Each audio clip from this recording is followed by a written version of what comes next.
My name is Heidi Spillane. I'm a general practitioner and also training to become a sexual health physician. My second placement with Médecins Sans Frontières was in China, again working in a HIV project. When I started the position, I knew that we were handing over the project to the national HIV program. So it was quite a different field to my work in Kenya. And sometimes that's quite challenging, knowing that you are leaving the project and handing over care.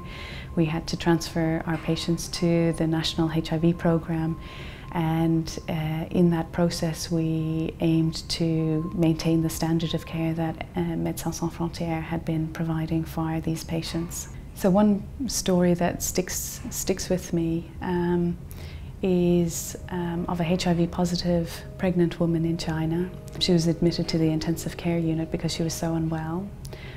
She made a slow recovery, and during the course of her hospital inpatient treatment they also tested her for HIV, and she turned out to be HIV positive. At this point her husband and her family abandoned her.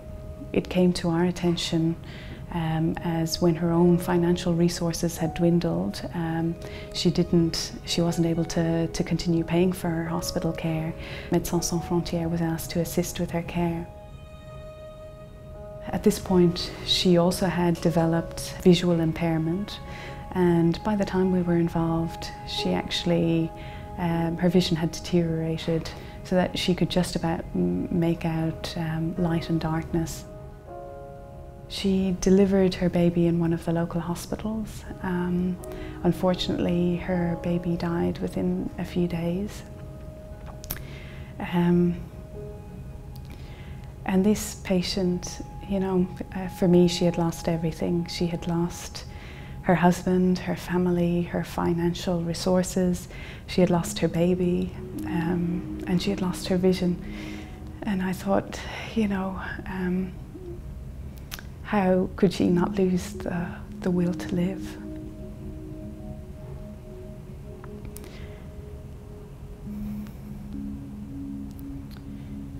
But this woman, she ended up doing very well. She regained her strength, and she would come for her follow-up visits to the clinic. And she would come with a beaming grin on her face, and each time she would seek me out and thank me for the care that Médecins Sans Frontières had provided for her. And I'm just incredibly touched by the resilience of people like this to make do, to keep on living, and to make the most out of their life.